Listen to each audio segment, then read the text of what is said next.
What do you?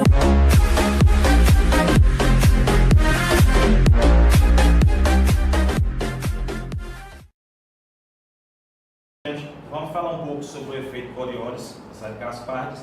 Coriolis foi quem desenvolveu um estudo sobre os efeitos Coriolis. E aí existem algumas dúvidas no nosso dia a dia relacionadas a esse tipo de efeito. A questão da água descer por uma pia, por exemplo, e aí nós temos um pouquinho que esclarecer se realmente isso é possível ou se não é possível.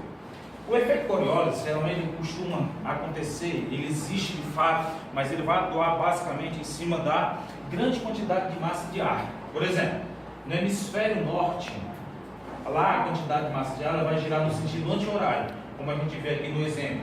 E no hemisfério sul ela vai girar no sentido horário, também observando ali o exemplo ao lado, fica mais definido a respeito disso.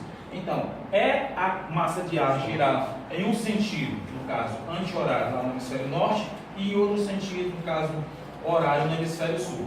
Isso aqui acontece realmente quando se leva em consideração aos tornados e ciclones. Então isso geralmente acontece. Só que no dia a dia tem como a gente fazer algumas apresentações mostrando se realmente isso é cabível, certo? A exemplo da água descendo aqui numa pia ou por um ralo de uma pia, aqui nós representamos ela no sentido anti-horário, que seria no caso o hemisfério norte, e aqui representando no sentido horário, seria no caso o hemisfério sul. Por que mito?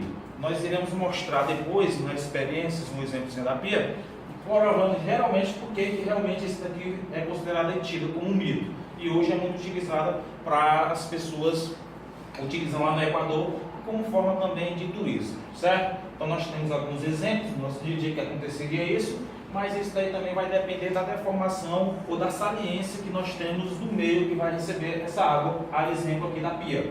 A pia nós temos ela aqui num formato que ela já define basicamente qual é o sentido de rotação da água. Então a água já desce em um determinado sentido e não tem essa de água no hemisfério norte ou no hemisfério sul e girar no sentido um ou outro. Mas aqui influencia muito o formato da pia para que a água possa descer em determinado sentido, certo?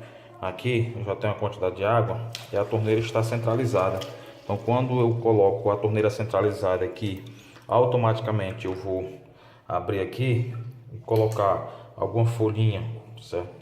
Para ver a questão do sentido, você vê que ela quase não gira, justamente porque a água ela está um pouco centralizada e aí a tendência é a folhinha descer reta aqui para o mesmo, certo? Então quando eu repito o mesmo experimento, só que agora ligo a torneira, coloco a torneira um pouquinho acima, tá certo? E aí observo que automaticamente quando a água vai descendo aqui, tem esse pequeno declive aqui da pia, a água será direcionada no sentido anti-horário. Então se vocês observarem, ela vai já dar direcionamento para a água no sentido anti-horário. Então quando eu abro aqui, e solto aqui, ó, observe que a folha começa a girar no sentido anti-horário, certo? Então aí está representando mais ou menos, já foi direcionado aqui pela torneira. Quando eu repito o mesmo experimento, certo? Centralizando aqui, só que agora colocando a torneira, tá certo? No outro sentido, direcionando mesmo para o outro sentido, automaticamente você vai observar que aqui, pelo declive da pia, ela já direciona já girar no outro sentido, tá certo? Então observe que quando eu tiro, certo? Que eu paro aqui, que eu abro, que eu coloco, a água já é direcionada para girar no sentido horário. Então se você observar aí, a folha gira no sentido horário aí.